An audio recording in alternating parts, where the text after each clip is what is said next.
Good.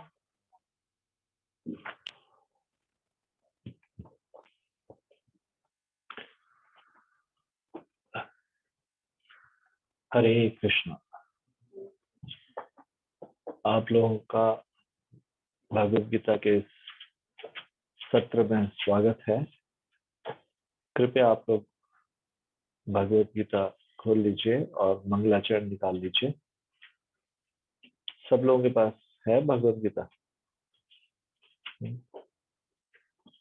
तो यदि हमको सिस्टमेटिक स्टडी करनी है भगवद गीता की, सब लोगों के पास होनी चाहिए भगवद गीता।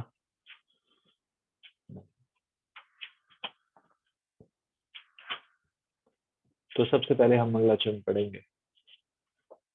ओम अज्ञानतिमिरान्धस्य ज्ञानाञ्जनशलाकया चक्षुरुन्मीलितं येन तस्मै श्रीगुरुवे नमः। श्रीचैतन्यमनोभीष्टं स्थापितं येन भूतले स्वयं रूपः कदा मह्यं ददाति स्वपदान्तिकम्। वन्देऽहं श्रीगुरोः श्रीयुतपदकमलं श्रीगुरुन् वैष्णवांश्च श्रीरूपं साग्रजातं सहगं रघुनाथान्वितं तं सजीवम् साद्वैतं सावधूतं परिजनसहितं कृष्ण चैतन्य देवं श्रीराधा कृष्ण पादान् सहगं ललिता श्री विशाखान्वितांश्च। हे कृष्ण करुणा सिंधो दीनबंधो जगतपते गोपेश गोपिका कांत राधा कांत नमोस्तुते। तप्त कांचन गौरांगी राधे वृंदावनेश्वरी वृषभानुसुते देवी प्रणमामि हरिप्रिये। वाञ्छाकल्पतरुभ्यश्च कृपा सिन्धुभ्यैव च पतितानां पावनेभ्यो वैष्णवेभ्यो नमो नमः। जय श्री कृष्ण चैतन्य प्रभु नित्यानंद श्री अद्वैत गदाधर श्रीवासादि गौर भक्तवृंद। हरे कृष्णा कृष्णा कृष्णा हरे हरे, हरे राम राम राम हरे हरे। धन्यवाद।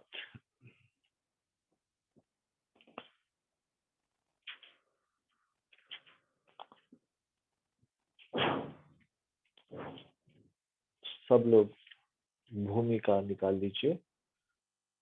और पिछली बारी हमने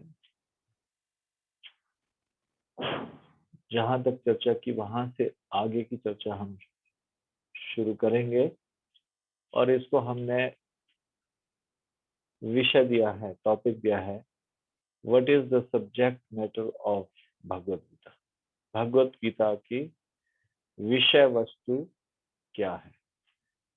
इसके अंतर्गत अन्य कुछ टॉपिक होंगे जो इस प्रकार से होंगे।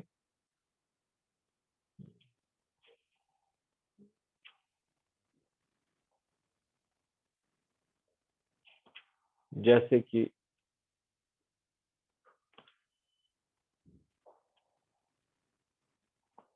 What is the purpose of Bhagavad Gita. Bhagavad Gita का उद्देश्य क्या है। व्हाई एम आई सफरिंग, मैं कष्ट क्यों भोग रहा हूं। What is the purpose of human life, मनुष्य जीवन का उद्देश्य क्या है।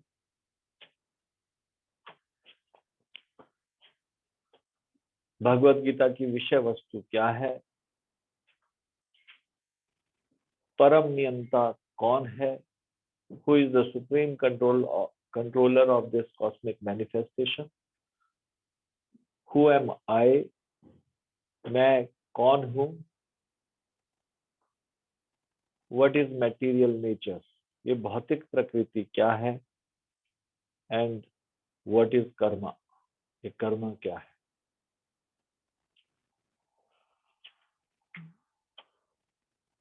तो हम फर्स्ट ये स्लाइड में हम यहां से पढ़ना शुरू करेंगे। ये वाला पैराग्राफ आप देख लीजिए।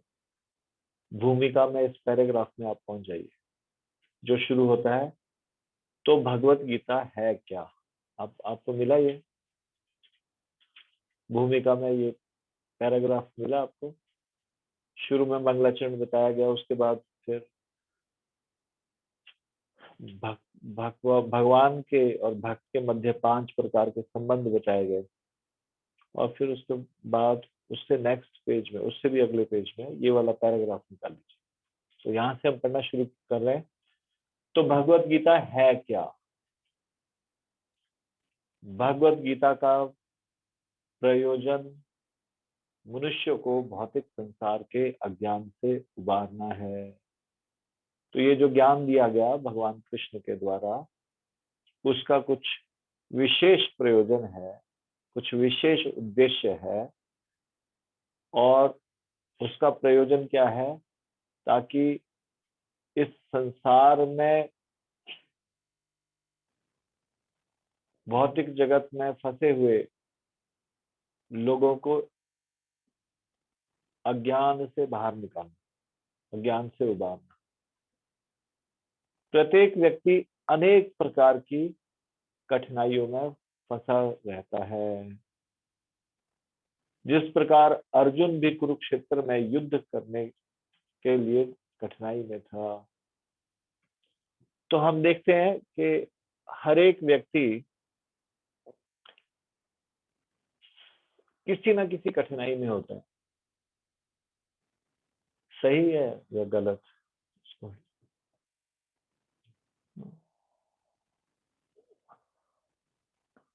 कोई व्यक्ति ऐसा कह सकता है कि मेरे जीवन में आज तक कोई कठिनाई नहीं आई। This life is full of miseries and problems. ये जीवन अनेक प्रकार की कठिनाइयों से भरा है। हो सकता है जो हमें कठिनाई हो, बाकियों के जीवन में वो कठिनाई ना हो, लेकिन सभी के जीवन में कठिनाई है। कोई इससे अछूता नहीं है।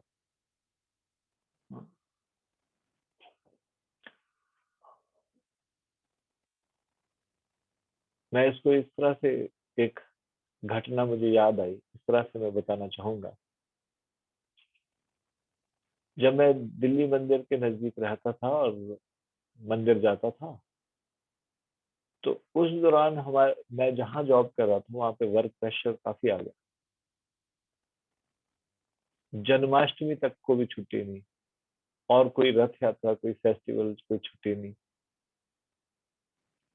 तो फिर बड़ी कठिनाई होने लगी। तो एक वरिष्ठ भक्त है वहां पे, तो मैं उनके पास गया और मैंने कहा कि, उन्होंने पूछा और जॉब कैसे चल रहा है? मैंने बोला जॉब तो ऐसे ही चल रहा है, तो चेंज करने की सोच रहा हूँ। तो उन्होंने बोला क्यों चेंज करने की? तो मैंने बोला बड़ा परेशानी है, छुट्टी नहीं देते। तो थोड़े हंसने लगे और बोलते कि ठीक है, कोशिश, ठीक है, चेंज करके देख लो। तब उनसे मेरा घनिष्ठ संबंध था, बड़े वरिष्ठ व्यक्ति थे। तो मैंने उनसे पूछा कि वो तो ठीक है, पर आप हंसे क्यों थे? आपके मन में क्या बात आई? तो फिर उन्होंने एक उदाहरण दिया। उन्होंने कहा एक व्यक्ति ने बोझा उठाया, एक भारी बैग बाएं कंधे में लेके चल रहा था। थोड़ी देर में बायां कंधा दुखने लग गया। अब उसके बाद उसने उसको दाएं कंधे में रखा तो थोड़ा आराम मिला। बायां कंधा जो दुख रहा था, तो वो दुखना बंद हो गया। लेकिन थोड़ी देर बाद दायां कंधा दुखना शुरू हो गया। तो दाएं कंधे से बैग उठा के सिर पे रखा, तो अब दाएं कंधे में थोड़ा आराम मिला। थोड़ी देर बाद सिर दुखना शुरू हो गया। क्योंकि बोझा तो बोझा ही है। ये भौतिक संसार भी ऐसे ही बोझा है। किसी के जीवन में पड़ोसी के साथ समस्या, किसी के जीवन में बॉस के साथ समस्या, किसी की नौकरी में समय का प्रॉब्लम, किसी के ऑफिस में बॉस का प्रॉब्लम। मतलब कुछ ना कुछ प्रॉब्लम रहेगी रहेगी। आप इन प्रॉब्लम से अछूते नहीं रह सकते। आप बच ही नहीं सकते। जैसे एक व्यक्ति बिना नाव के नदी को पार करना चाहे और वो कहे कि गीला भी नहीं होना और नदी भी पार करनी है, क्या संभव है? गीला होना ही पड़ेगा। जब आपके पास कोई अन्य साधन नहीं है तो नदी को पार करके जाना है तो गीला होना ही पड़ेगा। वैसे ये भौतिक संसार है जिसको भगवान भगवत गीता में कहते हैं दुखाल्यम अशाश्वतम। हाँ? भगवान ने ये भौतिक संसार बनाया और उसके बाद फिर स्टैंप लगा दी उसके ऊपर। उस जैसे आप बाजार से कोई प्रोडक्ट खरीदते हो, उसमें ओके टेस्टेड लिखा होता है, स्टैंप लगी होती है, ओके टेस्टेड। भगवान ने भी स्टैंप लगा दी दुखाल्यम अशाश्वतम। दुखाल्यम मतलब दुखों का घर, अशाश्वतम मतलब जो शाश्वत ना हो। जो शाश्वत ना हो मतलब टेम्परेरी। इस वर्ड का नेचर भी बता दिया ये संसार है क्या, ये भौतिक संसार है क्या। भगवत गीता में ये इंफॉर्मेशन दे दी। हम आने वाले समय में पढ़ेंगे इन सारे श्लोकों को, उस श्लोक को भी पढ़ेंगे जिसमें बताया है ये भौतिक जगत कैसा है। अब आप इससे बच नहीं सकते हो। आपको आप इस कठिनाइयों से बच नहीं सकते। सबके जीवन में कुछ ना कुछ कठिनाई, और कई बार सबको ये लगता है मेरी कठिनाई सबसे ज्यादा। उनको दूसरों का जीवन देख के लगता है कि देखो जो मेरी कठिनाई है वो सामने वाले की कठिनाई नहीं है, लेकिन उनको नहीं मालूम कि उसके जीवन में कुछ और कठिनाई है। तो भगवत गीता का प्रयोजन क्या है? भगवत गीता का प्रयोजन है इन कठिनाइयों से कैसे बाहर, इन सारी समस्याओं से हम कैसे बाहर निकले। हाँ?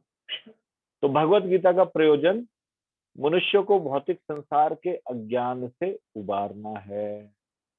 प्रत्येक व्यक्ति अनेक प्रकार की कठिनाइयों में फंसा रहता है। जिस प्रकार अर्जुन भी कुरुक्षेत्र में युद्ध करने के लिए कठिनाई में था, अर्जुन कठिनाई में था या नहीं? उसके मन में द्वंद था, क्या किया जाए, क्या करना सही, युद्ध किया जाए या ना किया जाए। और फिर इतने सारे स्वजन हैं, उनको कैसे मारा जाए।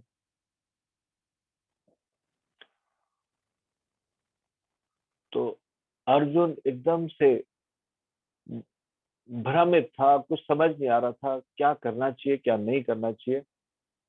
तो ऐसे समय में आकर कृष्ण भगवान ने अर्जुन को ये भगवत गीता का उपदेश दिया कि जीवन में किस प्रकार से निर्णय लेने चाहिए, कैसे जीवन जीना चाहिए। तो भगवत गीता वास्तव में है क्या? जैसे इसको आप इस तरह से समझिए, ये बड़ा अच्छे से आपको समझ में आ जाएगा।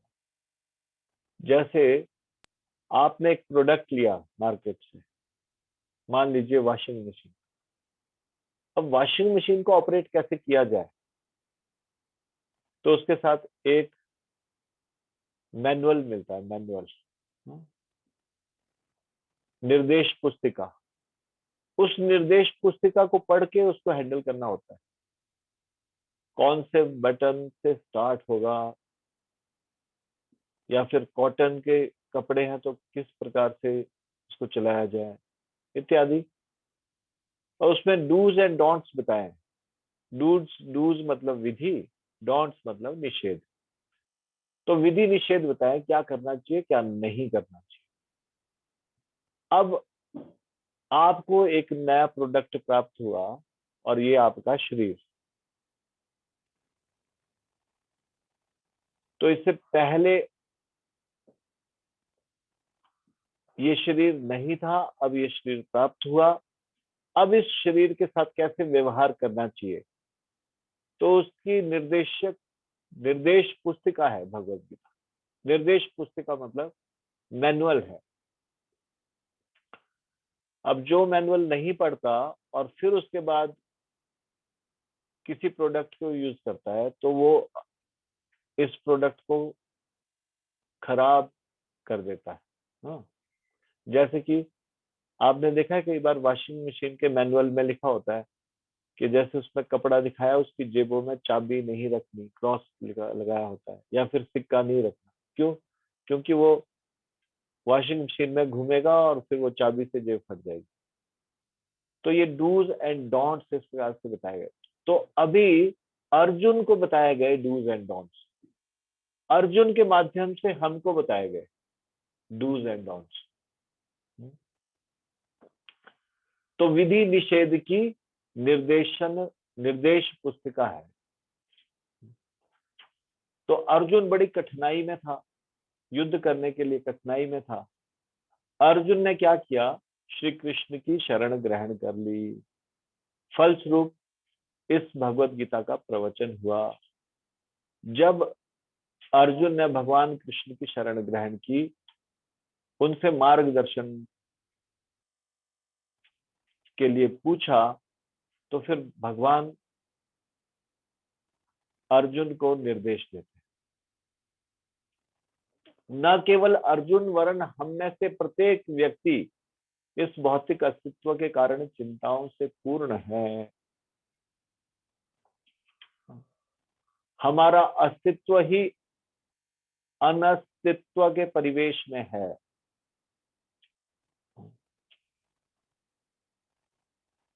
वस्तुतः हमें अनस्तित्व से भयभीत नहीं होना चाहिए, क्योंकि हमारा अस्तित्व सनातन है। देखिए, भौतिक संसार का अस्तित्व और हमारा अस्तित्व, दोनों में बड़ा अंतर है। क्या अंतर है? हम आत्मा है, आत्मा कभी नष्ट नहीं होती, किसी भी सूरत में आत्मा नष्ट नहीं होती।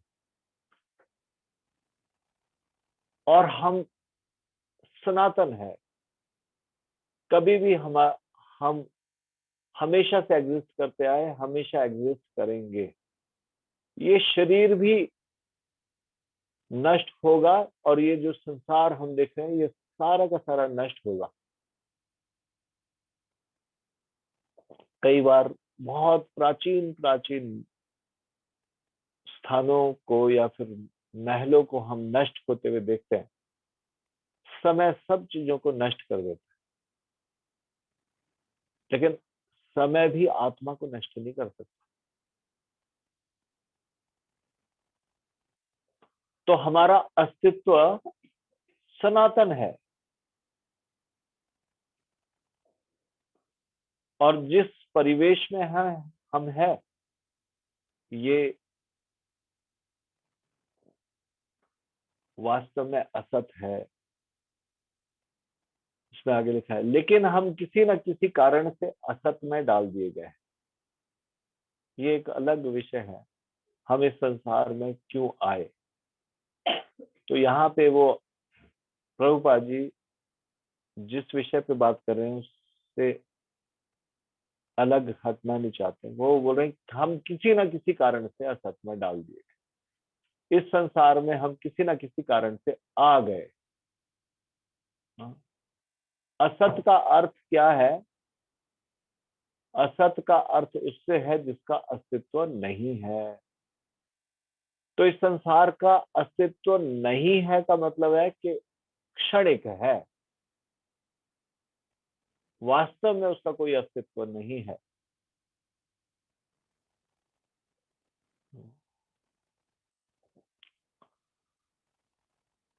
तो ये भगवत गीता का क्या प्रयोजन, ये हमने भी पढ़ा। अगले पैराग्राफ को हम एक हेडिंग दे सकते हैं, उसमें बताया गया है व्हाई एम आई सफरिंग।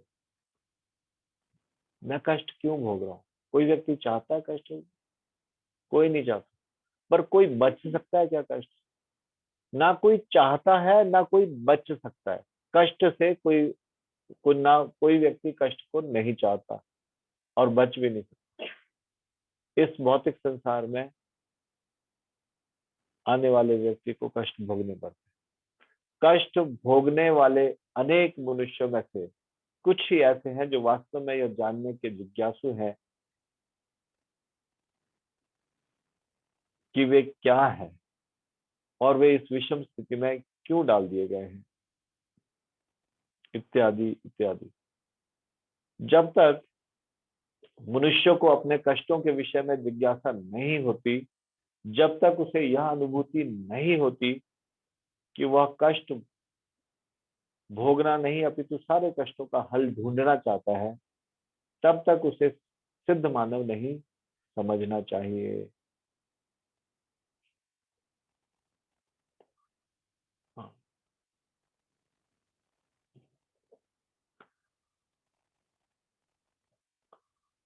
तो कौन मनुष्य है, बुद्धिमान मनुष्य, जो कि ये समझ गया कि ये मैं कष्ट में घिरा हुआ हूं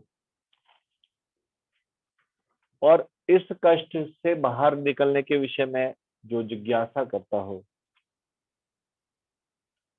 जानवर ये जिज्ञासा नहीं कर सकता, इस कष्ट से कैसे निकला जाए, ये जानवर इस चीज की जिज्ञासा नहीं कर सकता, लेकिन मनुष्य इस चीज की जिज्ञासा कर सकता है। Why am I suffering?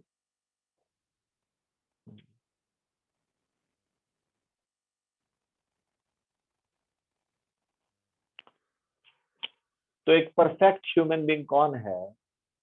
Perfect human being मतलब भगवान ने जिसको ये, जिस सबको मनुष्य का शरीर दिया है, लेकिन जिसको ये समझ में आ गया कि कष्ट क्या, अपने कष्टों के विषय में जिसको पता चल गया,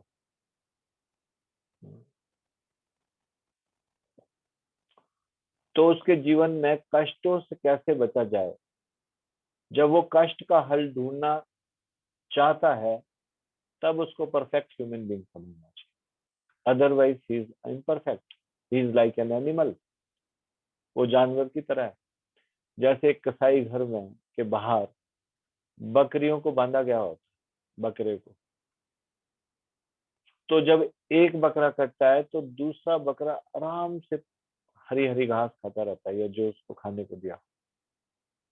वो सोचता है कि वो कभी ये बात नहीं सोचता कि मेरी भी इस तरह से बारी आएगी। हाँ।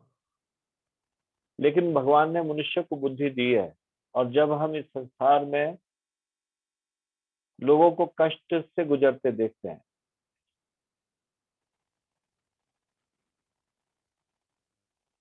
तो फिर हम देखते हैं कि ऐसा कष्ट हमें भी मिल सकता है।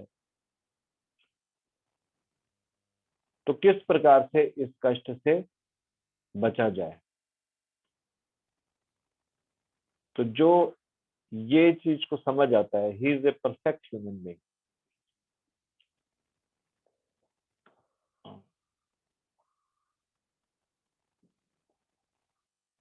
मानवता तभी शुरू होती है जब मन में इस प्रकार की जिज्ञासा उदित होती है। ब्रह्म सूत्र में इस जिज्ञासा को ब्रह्म जिज्ञासा कहा गया है। अथा तो ब्रह्म जिज्ञासा।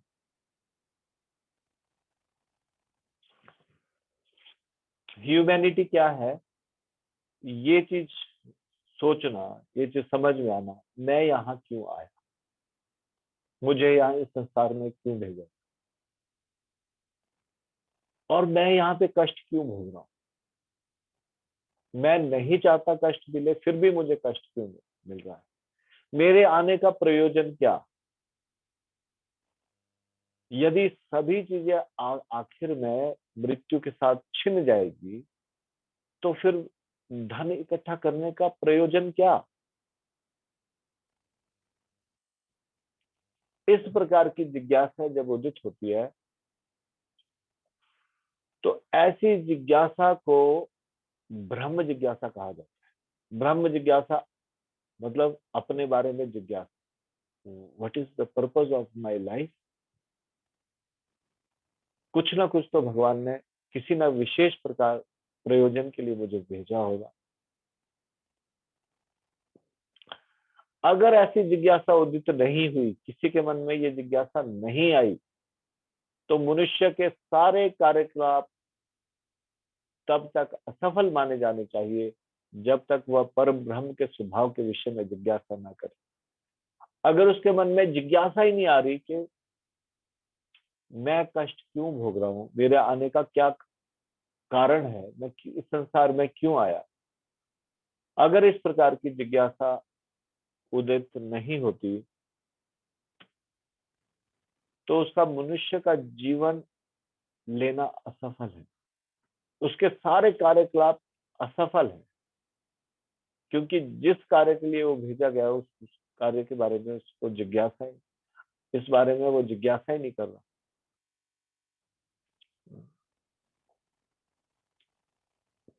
अतएव जो लोग यह प्रश्न करना प्रारंभ कर देते हैं कि वे क्यों कष्ट उठा रहे हैं, वे या वे कहां से आए हैं और मृत्यु के बाद वे कहां जाएंगे, वे ही भगवत गीता को समझने वाले सुपात्र विद्यार्थी है। ये महत्वपूर्ण है, इसको ध्यान से सुनिए दोबारा। कौन है भगवत गीता को समझने का सुपात्र विद्यार्थी? भगवत गीता को समझने का सुपात्र विद्यार्थी वो है जिसके मन में ये जिज्ञासा आए, ब्रह्म जिज्ञासा इसको बोलते हैं। निष्ठावान विद्यार्थी में भगवान के प्रति आदर भाव भी होना चाहिए। अर्जुन ऐसा ही विद्यार्थी था। उसके मन में विचार आया, वाई आई एम सफरिंग, मेरे साथ ऐसा क्यों हो रहा है? अपने स्वजन को मैं को मारने के लिए मुझे ऐसी परिस्थिति में आना पड़ा। मेरा क्या कर्तव्य है? मेरा मेरे लिए निर्दिष्ट कर्तव्य क्या है? What should I do?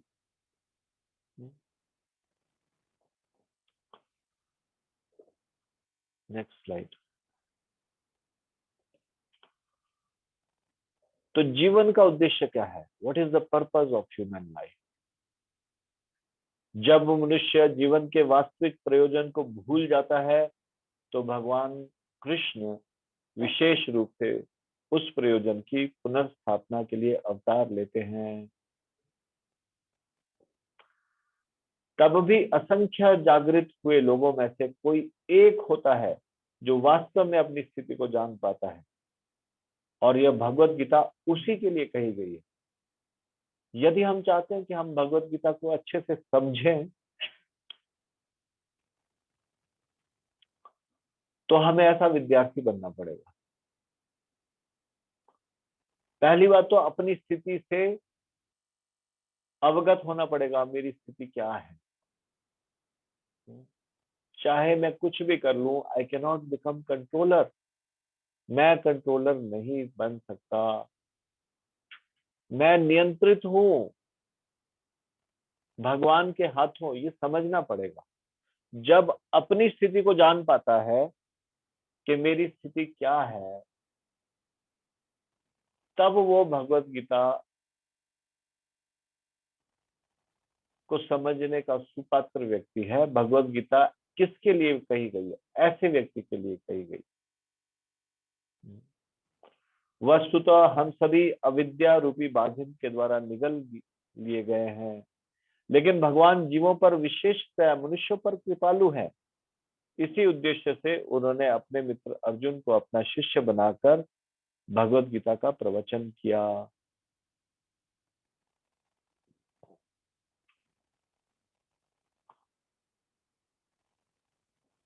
Next slide.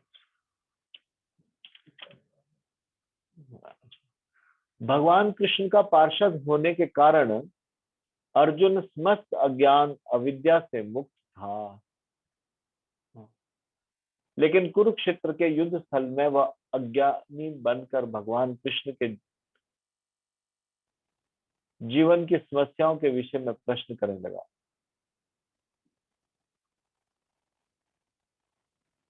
भगवान कृष्ण से प्रश्न कर रहे हैं अज्ञानी बनकर। तो ऐसा नहीं कि वो आर्टिफिशियली ऐसा कर रहे हैं, भगवान ऐसा चाहते हैं, इसलिए अर्जुन को, जो कि है तो वैसे मुक्त अविद्या से, लेकिन भगवान के इच्छा से वो संशय में पड़ जाते हैं। समस्याओं के विषय में प्रश्न करने लगा, जिससे भगवान उनकी व्याख्या भावी पीढ़ियों के लिए, मनुष्य के लाभ के लिए कर दें, और जीवन की योजना का निर्धारण कर दें। मतलब जीवन की योजना क्या है, जीवन हमें मिला है तो क्या इसकी योजना होनी चाहिए। तो एक बार भगवान कृष्ण बता दें और भगवान कृष्ण जब ये निर्धारण कर दे जीवन की क्या योजना है, तो सारे आने वाली पीढ़ियों में भी लोग इसका लाभ उठा सके। तब मनुष्य तदनुसार कार्य कर पाएगा और मानव जीवन के उद्देश्य को पूर्ण कर सकेगा।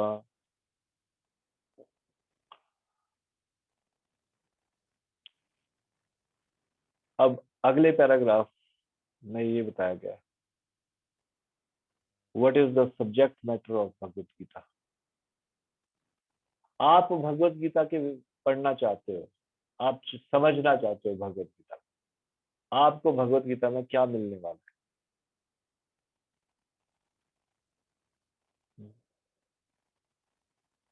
तो भगवत गीता में 5 विषयों पर चर्चा की गई। भगवत गीता की विषय वस्तु क्या है? ये 5 मूल सत्यों का ज्ञान। मूलभूत विषयों में भगवत गीता के इन 5 मूलभूत विषयों में से इसकी स्थापना की गई है।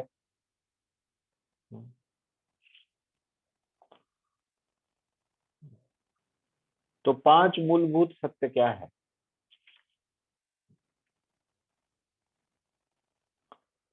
सर्वप्रथम ईश्वर के विज्ञान की ओर। तो पहला सब्जेक्ट मैटर है, पहला विषय है ईश्वर। ईश्वर क्या है? ईश्वर कौन है?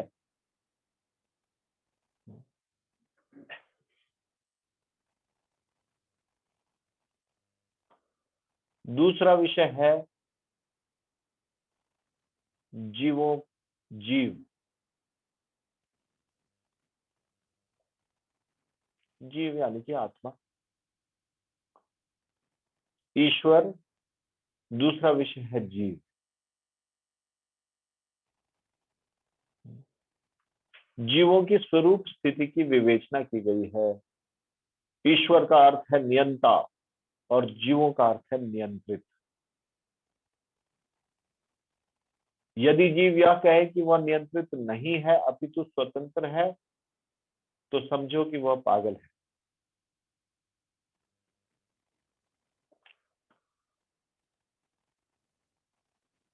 मैं किसी के द्वारा नियंत्रित नहीं हूं। अगर कोई ऐसा समझता है तो उसके हाथ में कुछ भी कंट्रोल में नहीं है। कुछ थोड़ी बहुत ही आंशिक स्वतंत्रता भगवान ने दी है, लेकिन पूरी तरह से वो नियंत्रित है। देखिए, हर व्यक्ति बूढ़ा होता है, कोई व्यक्ति बूढ़ा नहीं होना चाहता। तो इससे पता चलता है कि वो नियंत्रित है। बूढ़ा नहीं होना चाह रहा, फिर भी हो रहा है। कोई व्यक्ति बीमार नहीं होना चाहता, फिर भी बीमार होता है। जीव सभी प्रकार से कम बद्ध जीवन में तो नियंत्रित है ही। अतः भगवत गीता की विषय वस्तु ईश्वर तथा जीव से संबंधित है। तीसरा विषय वस्तु है प्रकृति, नेचर। ये संसार, ये संसार की भौतिक प्रकृति क्या है भगवान की। भगवान ने ईश्वर के बारे में बताया, भगवत गीता में जीव के बारे में बताया। तीसरा विषय वस्तु है प्रकृति और चौथी विषय वस्तु है काल। समस्त ब्रह्मांड की कालावधि या प्रकृति का प्राकट्य। काल मतलब टाइम, समय। और पांचवी विषय वस्तु है कर्म। तो आप समझ गए भगवत गीता में क्या आपको मिलने वाला है। ये 5 चीजों पे चर्चा होगी: ईश्वर, जीव, प्रकृति, काल और कर्म।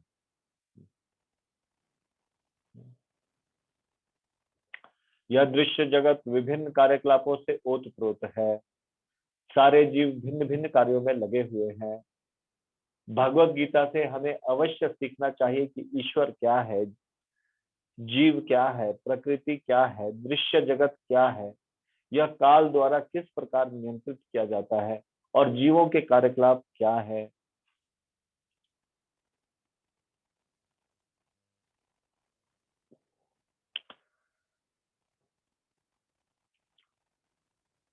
जब हमें ये पता चल जाता है कि हम सब नियंत्रित हैं, तो किसके द्वारा नियंत्रित है? भगवान के द्वारा। भगवान कौन है? Who is the supreme controller? Controller बहुत सारे हो सकते हैं, नियंता, लेकिन परम नियंता कौन है? ये जो हम देख पा रहे हैं कॉस्मिक मैनिफेस्टेशन, इसमें परम नियंता कौन है? भगवत गीता के इन 5 मूलभूत विषयों में से इसकी स्थापना की गई है कि भगवान अथवा कृष्ण अथवा ब्रह्म या परमात्मा, आप जो चाहे कह ले, वो सबसे श्रेष्ठ है। भगवान को अनेक नामों से बुलाया जा सकता है। भगवान शब्द कहा जा सकता है, या कृष्ण शब्द कहा जा सकता है, या ब्रह्म या परमात्मा, उनसे श्रेष्ठ कोई नहीं है। जीव गुण में परम नियंता के ही समान है, यानी कि जो गुण भगवान में है वो अंश अंश आंशिक रूप से हमारे अंदर भी। हम क्यों हमेशा प्रसन्न होना चाहते हैं? हम क्यों आनंद ढूंढते रहते हैं? क्योंकि भगवान सच्चित आनंद का घना स्वरूप है, आनंद के बने हुए हैं। और ये आत्मा जो कि भगवान का अंश है, ये भी सच्चित आनंद की बनी हुई है। कृष्ण सच्चित आनंद का घना स्वरूप है, हम अणु आत्मा है, एक छोटा सा अंश है। उदाहरण के तौर पे, जो गुण समुद्र में है वही समुद्र के जल की एक बूंद में है। समुद्र का जल खारा है, एक बूंद भी खारी है। मात्रात्मक रूप में उसमें बहुत अंतर हो सकता है। समुद्र से टनों के हिसाब से नमक उत्पन्न किया जा सकता है, लेकिन एक बूंद से नमक उत्पन्न नहीं किया जा सकता। लेकिन गुण वही है। उसी तरह से आत्मा में गुण वही है जो भगवान के अंदर, क्योंकि हम भगवान का अंश है। हम क्यों सदा आनंद ढूंढते रहते हैं? क्योंकि हम आनंद का ही एक अंश है, यानी कि सतचित आनंद भगवान का ही एक अंश है। इसलिए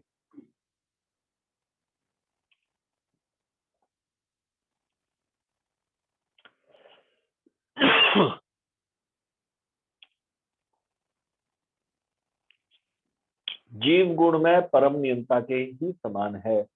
उदाहरणार्थ, जैसा कि भगवत गीता के विभिन्न अध्यायों में बताया जाएगा, हम भगवत गीता में आगे पढ़ेंगे जब हम भगवत गीता के अध्यायों की चर्चा करेंगे। अभी तो केवल हम भूमिका पढ़ रहे हैं।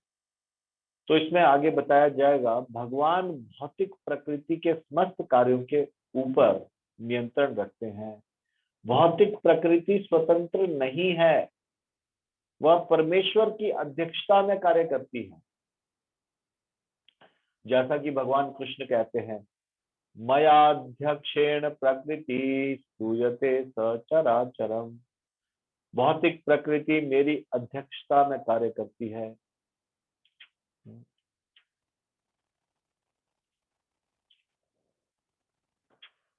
जब हम दृश्य जगत में विचित्र विचित्र बातें घटते देखते हैं, तो हमें यह जानना चाहिए कि इस जगत के पीछे नियंता का हाथ है। बिना नियंत्रण के कुछ भी हो पाना संभव नहीं। नियंता को न मानना बचपना होगा। तो परम नियंता को मानना पड़ेगा।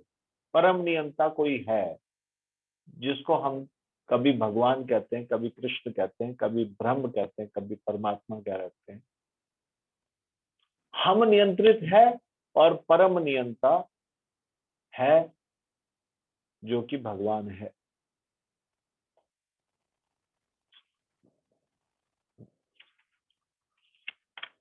नेक्स्ट, उदाहरणार्थ,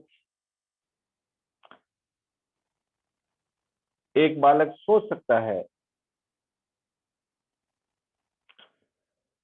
कि स्वचालित यान विचित्र होता है। स्वतोचालित, क्योंकि यह बिना घोड़े के या खींचने वाले पशु से चलता है, किंतु अभिज्ञ व्यक्ति स्वतोचालित यान की अभियांत्रिक व्यवस्था से परिचित होता है।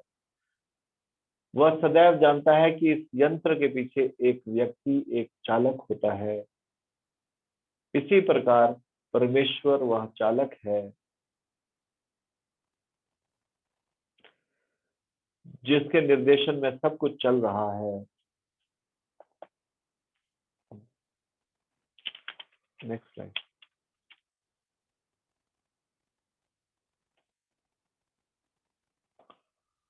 तो हम कौन है? हमारा क्या अस्तित्व है? हम कौन है?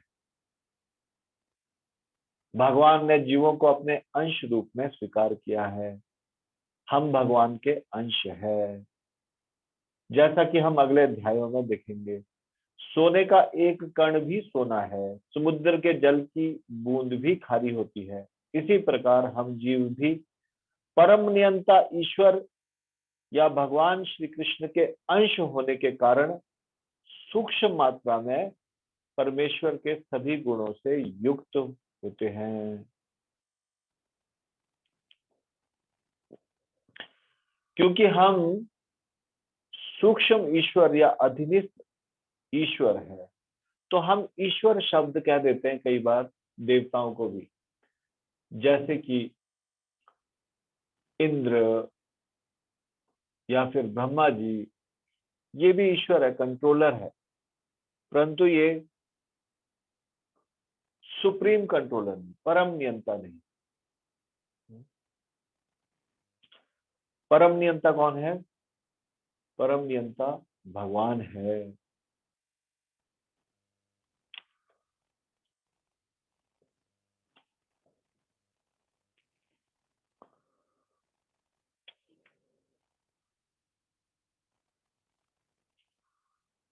हम प्रकृति पर नियंत्रण करने का प्रयास कर रहे हैं और इस समय हम अंतरिक्ष या ग्रहों को वश में करना चाहते हैं।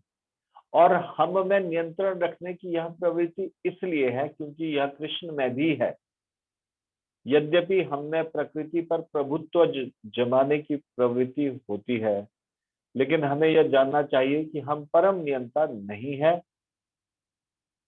इसकी व्याख्या भगवत गीता में की गई है।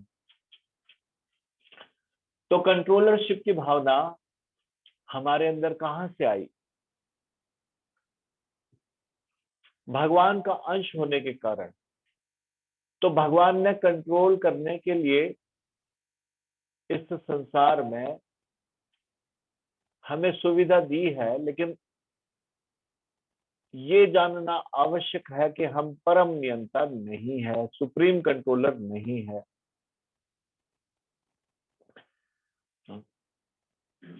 एक भक्त सब चीजों का परम नियंता भगवान को मानते हैं। जैसे कि एक देश में जितने भी व्यक्ति हैं वो सभी कुछ ना कुछ भूमि के मालिक है, संपत्ति के मालिक है, लेकिन पूर्ण संपत्ति का मालिक उस देश का राजा माना जाता है। जैसे कि अभी आप सब लोगों के पास भूमि है या धन आप अर्जित कर रहे हैं, मेहनत से भी अर्जित कर रहे हैं, आपके बैंक में रखा गया धन आपका है, लेकिन आपको क्या मालूम है कि अगर देश में आपातकालीन स्थिति आ जाए तो सरकार को यह अधिकार है कि वो आपके पैसे को इस्तेमाल। सरकार को यह अधिकार है कि आप उस पैसे का उपयोग ना कर पाए।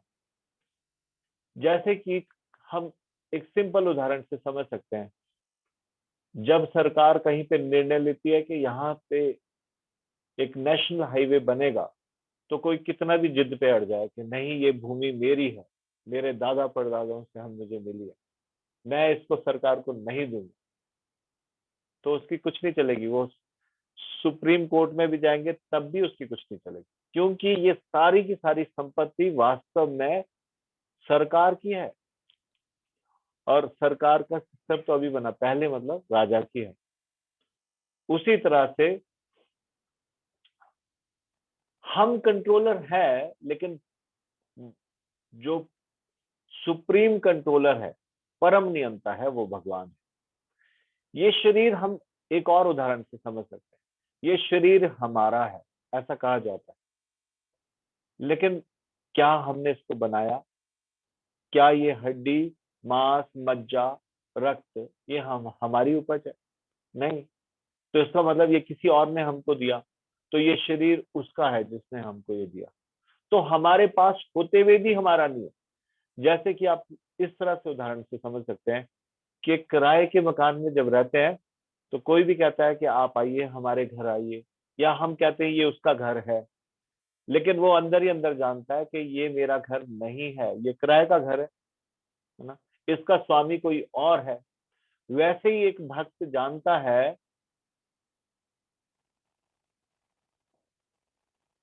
कि परम नियंता कोई और है।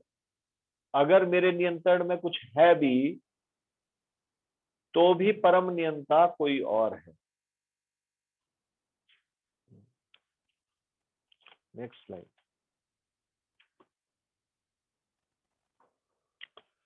भौतिक प्रकृति क्या है?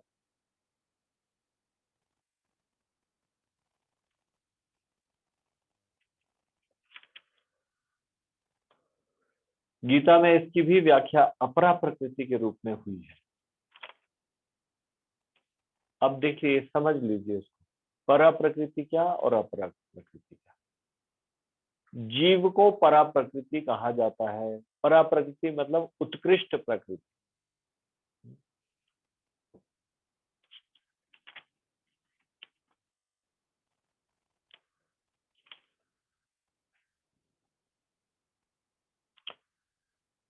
सुपीरियर और इंफीरियर।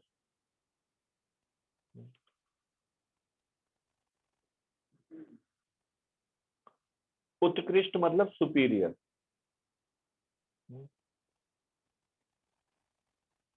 तो परा प्रकृति मतलब उत्कृष्ट प्रकृति।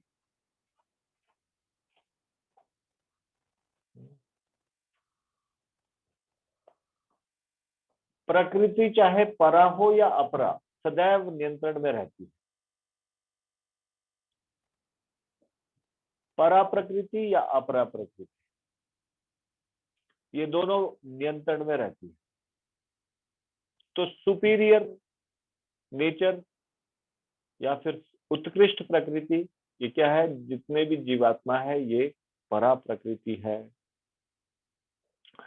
प्रकृति को आप इस तरह से समझ सकते हैं, प्रकृति स्त्री स्वरूपा है और वह भगवान द्वारा उसी प्रकार से नियंत्रित होती है जिस प्रकार पत्नी अपने पति द्वारा। प्रकृति सदैव अधीन रहती है, उस पर भगवान का प्रभुत्व रहता है, क्योंकि भगवान ही अध्यक्ष हैं। जीव तथा भौतिक प्रकृति दोनों ही परमेश्वर द्वारा अधिशासित एवं नियंत्रित है। गीता के अनुसार यद्यपि सारे जीव परमेश्वर के अंश है, लेकिन वे प्रकृति ही माने जाते हैं। भगवान के अंश है, लेकिन ये प्रकृति है।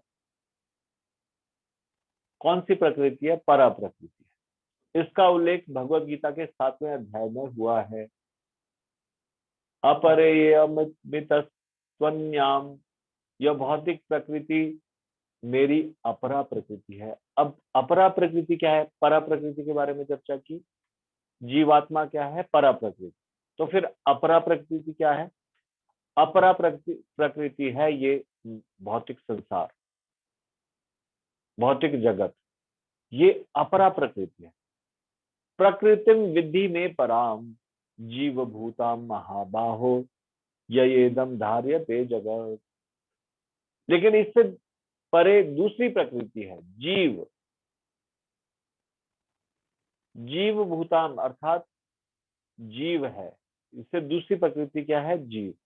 जीव यानी कि परा प्रकृति है।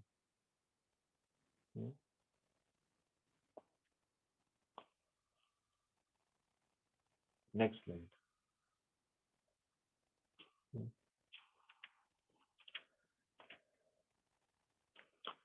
अब कर्म के बारे में, प्रकृति के बारे में थोड़ा सा चर्चा यहाँ पे हल्का हल्का बताया जा रहा है भूमिका में, जिसको हम विस्तार से पढ़ेंगे आगे। तो हमने प्रकृति के बारे में थोड़ा सा जाना,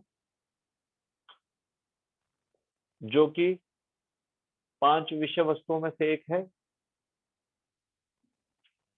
ईश्वर, जीव, प्रकृति, काल और कर्म। तो प्रकृति के बारे में हमने थोड़ी चर्चा की। अब कर्म के बारे में बता रहे हैं प्रभुपाद जी यहाँ पे भूमिका में। अब प्रकृति से कर्म समझ में आए, पहले प्रकृति समझ में आए। प्रकृति समझ में आ गई, 2 तरह की प्रकृति, परा प्रकृति, अपरा प्रकृति। जब प्रकृति समझ में आ गई तो फिर कर्म समझ में कैसे आएगा? प्रकृति 3 गुणों से निर्मित है, सतोगुण, रजोगुण तथा तमोगुण। अब इनके ऊपर काल है। तो ये 5 सब्जेक्ट मैटर में क्या? ईश्वर, जीव, प्रकृति, काल और कर्म। तो प्रकृति समझ में आने के ऊपर अब इनके ऊपर है काल। ये 3 गुण है, सतोगुण, रजोगुण, तमोगुण। और इन 3 गुणों के ऊपर क्या है? नित्य काल। इन गुणों तथा नित्य काल के संयोग से अनेक कार्यकलाप होते हैं। अब जब इन दोनों का संयोग होता है, प्रकृति का, प्रकृति मतलब 2 प्रकार की प्रकृति, परा और अपरा, जीव और भौतिक जगत, और इनका संयोग होता है समय के साथ, तब कर्म की उत्पत्ति होती है। अगर ये दोनों का संयोग ना हो, प्रकृति और काल का संयोग ना हो, तो कर्म नहीं होगा। कर्म कहां से आता है? कर्म की उत्पत्ति है इन दोनों का संयोग। तो समझना पड़ेगा प्रकृति क्या है? सतोगुण, रजोगुण और तमोगुण। सतोगुण का संपर्क हुआ नित्य काल से तो सतुगुणी कर्म हो गए। रजोगुण का संपर्क हुआ नित्य काल से तो रजोगुणी कर्म हो गए। और तमोगुण का संपर्क होगा नित्य काल से तो तमोगुण कर्म। इन गुणों तथा नित्य काल के संयोग से अनेक कार्यकलाप होंगे। जब जब समय आ जाएगा तो समय और प्रकृति, इन दोनों के मेल से बहुत सारे कार्य होंगे। यानी कि इस संसार में जो भी आप कार्यकलाप देख रहे हैं, कोई एकदम शांत स्वभाव का है या कोई प्रोफेशन है जिसमें कि एकदम पीसफुल, वो सतोगुण कुछ कार्यकलाप हो रहे हैं तो वो सतोगुण के कार्यकलाप हो रहे हैं। कुछ कार्यकलाप रजोगुण के हो रहे हैं जिसमें दौड़ भाग और ये इस प्रकार से बॉडी बिल्डिंग या कुछ इस तरह से रेस, ये सारे के सारे रजोगुण और काल का संयोग हो रहा है। तो फिर ये कौन से ये कर्म हो रहे हैं, ये कार्यकलाप हो रहे हैं, ये सारे कार्यकलाप ही है। और तमोगुण में आलस, निद्रा, प्रमाद इत्यादि, ये हम पढ़ेंगे। तीनों गुणों के बारे में बहुत विस्तार से पढ़ेंगे भगवत गीता में आगे। तो 3 ये गुणों का और काल के संयोग से जो कार्यकलाप होते हैं वो कर्म कहलाते हैं। तो अभी समझ में आ गया आपको कर्म की डेफिनेशन। ये कार्यकलाप अनादिकाल से चले आ रहे हैं और हम सभी अपने कार्यकलापों यानी कि कर्मों के फलस्वरूप सुख या दुख भोग रहे हैं। अब ये जो कार्यकलाप होते हैं, ये जो कर्म होते हैं, इसके कारण ही हमारे जीवन में सुख या दुख आते हैं। हमारे जीवन में सुख या दुख क्यों आ रहे हैं? इन कार्यकलापों की वजह से। सतगुण में कार्यकलाप हो रहे हैं, उससे सुख उत्पन्न हो रहा है। और रजोगुण तमोगुण में कार्यकलाप हो रहे हैं, उससे दुख उत्पन्न हो रहा है।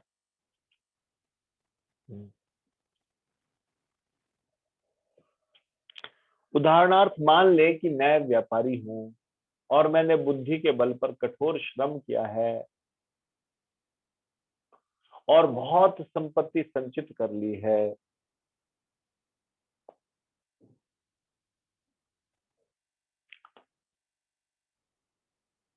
तब मैं संपत्ति के सुख का भोगता हूं। किंतु यदि मान ले कि व्यापार में मेरा सब धन जाता रहा तो मैं दुख का भोगता हूं। इसी प्रकार जीवन के प्रत्येक क्षेत्र में हम अपने कर्म के फल का सुख भोगते हैं या उसका कष्ट उठाते हैं। यह कर्म कहलाता है। यानी कि हर क्षण हम एक बीज बो रहे हैं और उसका या तो हमें शुभ फल मिलेगा या अशुभ फल मिलेगा।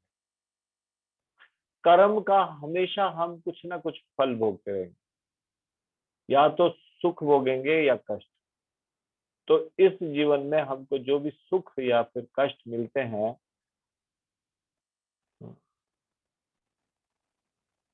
वो हमारे कर्मों के कारण मिलते हैं।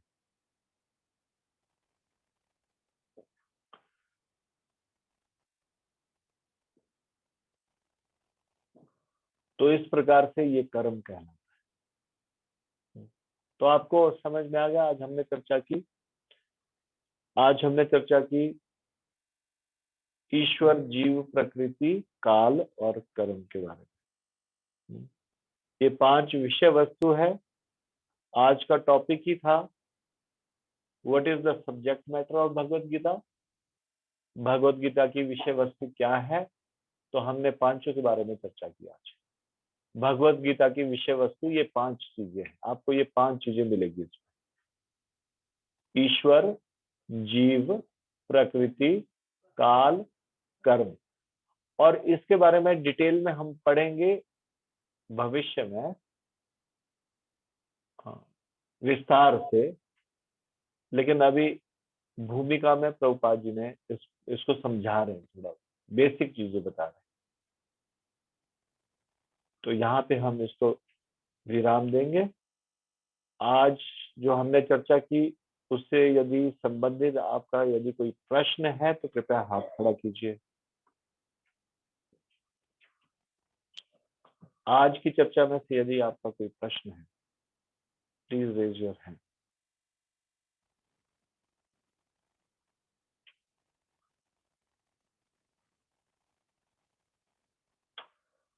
किसी का कोई प्रश्न नहीं, तो मैं प्रश्न करूं आप लोगों से।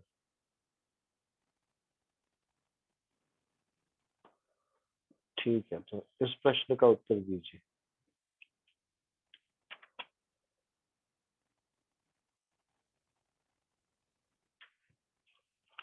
भगवत गीता का प्रयोजन क्या है, बताइए। Please raise your hand.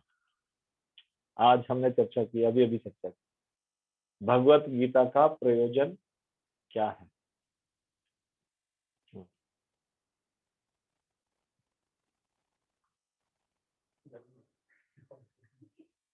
एक हाथ खड़ा है यहाँ। राजा माधव, यस माधव, बताइए। भौतिक अज्ञान से जीव को उबारना, सही है, धन्यवाद।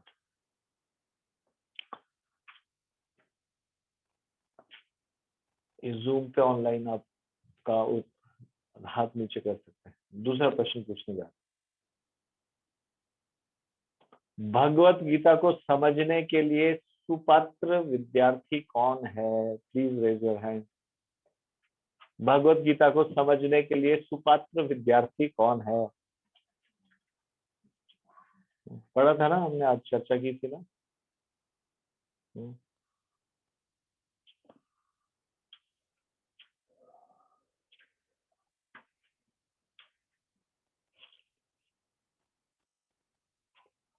ये अनम्यूट कर सकते हैं लोग इसमें।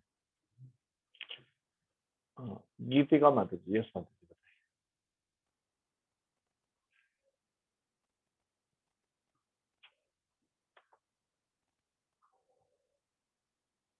बताइए। गीतिका माता जी।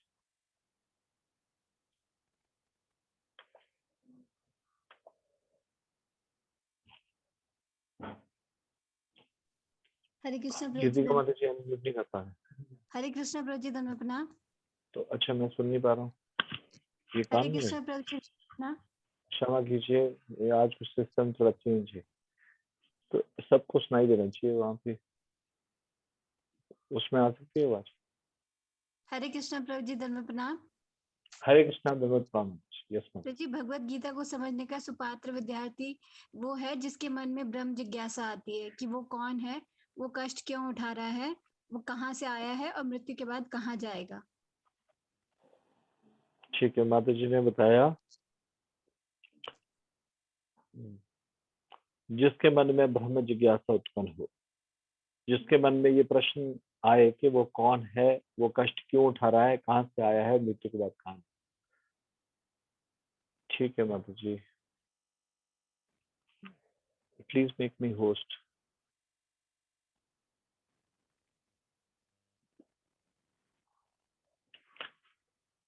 ठीक है।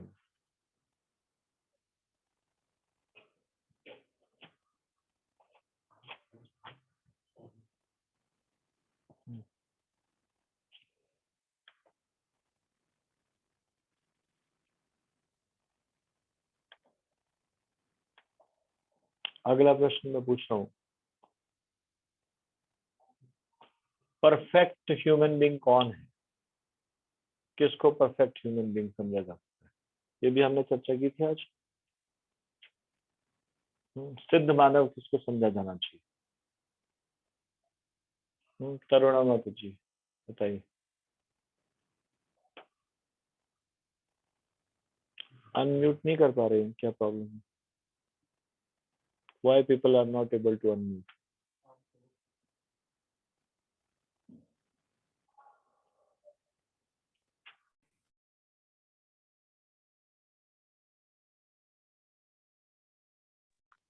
हरे प्रभु जी, आपकी आवाज नहीं आ रही। हरे कृष्णा प्रभु जी दंडवत प्रणाम। आपकी आवाज चली गई है अभी।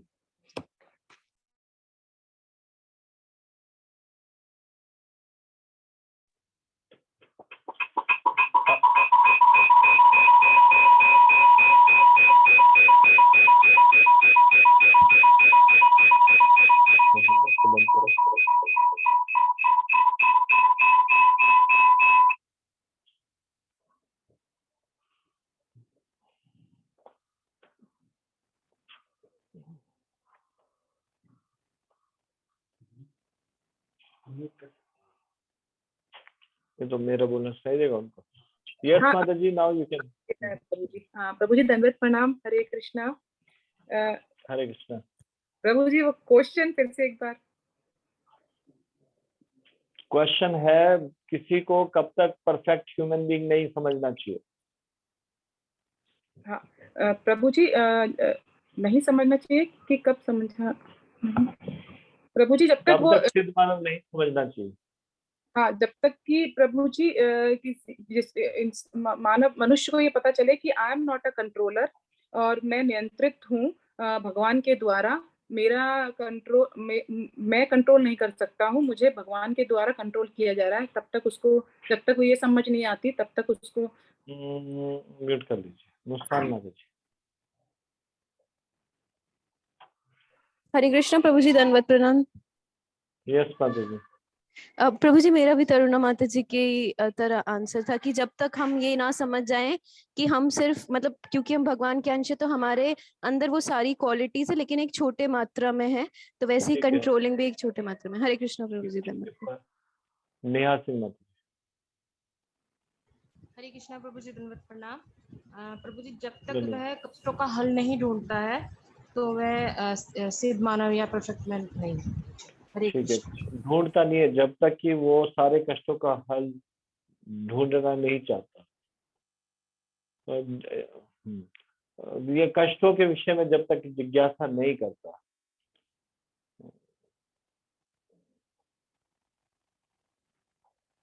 जब तक उसको ये अनुभूति नहीं होती कि वो कष्ट भोगना नहीं अपितु सारे कष्टों का हल ढूंढना चाहता, तब तक उसको परफेक्ट ह्यूमन बीइंग नहीं समझना चाहिए। यही पढ़ा सामने, अगर आप देखेंगे तो इसमें इस तरह से लिखा है, जब तक मनुष्य को अपने कष्टों के विषय में जिज्ञासा नहीं होती, जब तक कि यह अनुभूति नहीं होता कि वह कष्ट भोगना नहीं अपितु सारे कष्टों का हल ढूंढना चाहता है, तब तक उसे सिद्ध मानव नहीं समझना चाहिए।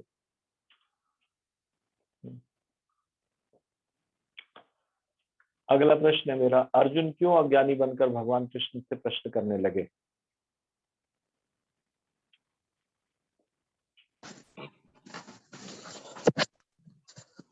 तो यहाँ पे बता, अर्जुन क्यों अज्ञानी बनकर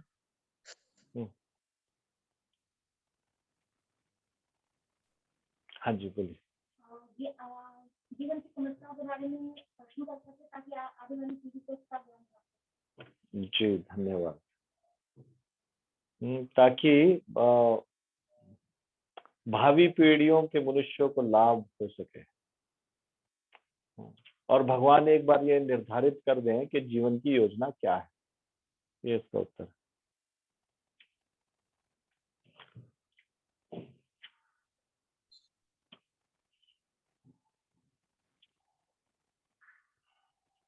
जगत के पीछे नियंता का हाथ न मानना बचपना होगा, इसका उदाहरण क्या है? कोई उदाहरण दे सकता है कोई?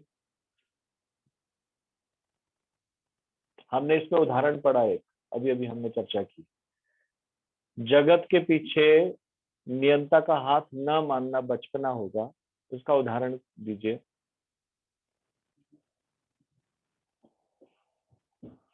यश अग्रवाल को। हरे कृष्ण प्रभु जी, धन्यवाद प्रणाम। यस प्रभु जी बताइए। हरे कृष्ण प्रभु जी, धन्यवाद प्रणाम। बताइए जी, इसका उदाहरण जैसा कि भगवत गीता में ही आया इस प्रकार से है कि जैसे अगर एक बालक है वो एक मतलब एक गाड़ी को देख करके इस प्रकार से सोचे कि अरे इसमें तो कोई घोड़ा नहीं है चलाने के लिए या कोई जानवर। ठीक है, धन्यवाद। जैसे कि हमने पढ़ा इसमें उदाहरणार्थ एक बालक सोच सकता है कि स्वतोचालित यान विचित्र होता है क्योंकि वो बिना घोड़े के और खींचने वाले पशु से चलता है। तो बालक सोच सकता है कि ये अपने आप से चल रहा है, लेकिन एक अभिज्ञ व्यक्ति सारी अभियांत्रिक व्यवस्था से परिचित होता है। ठीक है, 3:30 के लिए समय है। ठीक है, 1-2 प्रश्न और पूछो।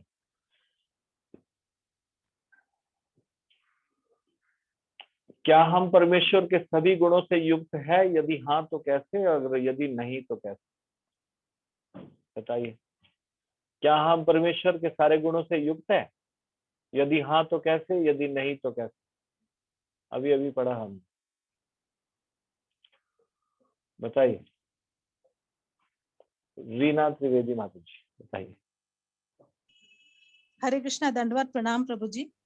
दंडवत प्रणाम प्रभु जी। सारे गुणों से युक्त है पर इतनी छोटी मात्रा में वो रहता है कि मतलब हर जो भी भगवान में जो टेंडेंसी है वो सब हम में पाई जाती है, जैसे कंट्रोलिंग करने की, जैसे मतलब फॉर एग्जाम्पल जैसे कंट्रोलिंग ही सबसे एक टेंडेंसी ले लीजिए। अच्छा। प्रभु जी, तो हरि चाहता है कि उसके वो सोचता है कि ये मेरे कंट्रोल में है, ये चीज मेरी है तो ये मेरे कंट्रोल में है, मतलब मैं इसका ओनर हूँ।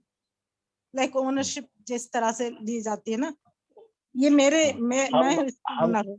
हम भगवान के सभी गुणों से युक्त है, इसके बारे में हमने पढ़ा। उदाहरण फॉर मतलब मैं एग्जांपल सुनना चाहता हूँ। जैसे सोने का एक कण भी सोना है, समुद्र के जल की एक बूंद भी खारी है, ये उदाहरण हमने अभी पढ़ा। थैंक यू माता जी, धन्यवाद।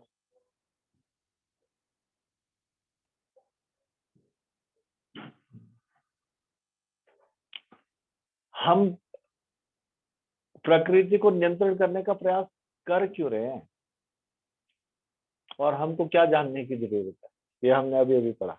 बताओ, प्रकृति को कंट्रोल करने का प्रयास क्यों कर रहे हैं?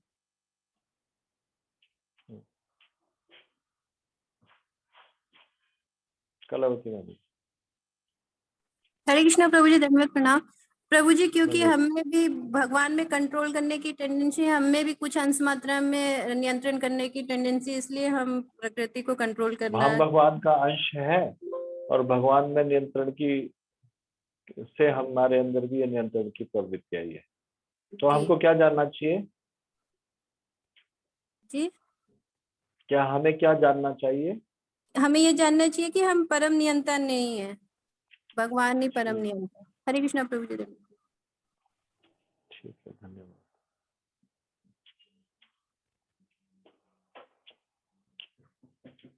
अभी लास्ट क्वेश्चन पूछ रहा हूँ, कृपया ध्यान से सुनिए।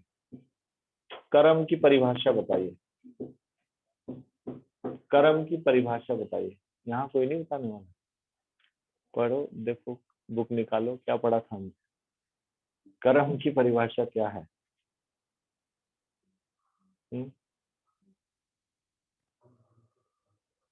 बहुत इजी है।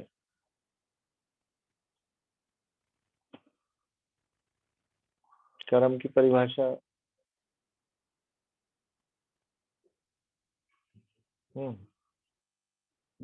कुछ दिखाई दिया आप लोगों को answer? Please raise your hand.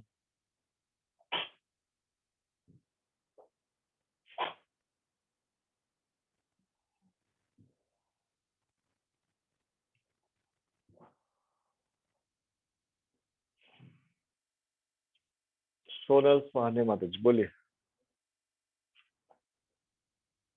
हरे कृष्णा प्रभु जी, दंडवत प्रणाम। धन्यवाद जी। प्रभु जी, भौतिक प्रकृति के 3 गुण हैं, सतोगुण, रजोगुण और तमोगुण। और जब इन तीन गुणों का काल के साथ में संयोग होता है तो वो कर्म कहलाता है। ठीक है। हरे कृष्णा प्रभु जी, दंडवत प्रणाम।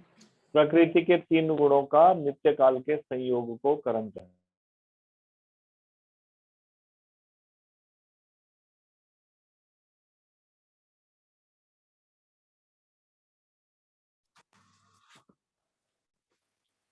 ठीक है, 3:30 बजे हमारा खत्म करने का समय है और अभी 3:30 बज गए। इसको हम यहीं पे समाप्त करेंगे इस कक्षा को। आप सब लोगों का बहुत बहुत धन्यवाद। हरे कृष्णा। हरे कृष्णा प्रभु जी।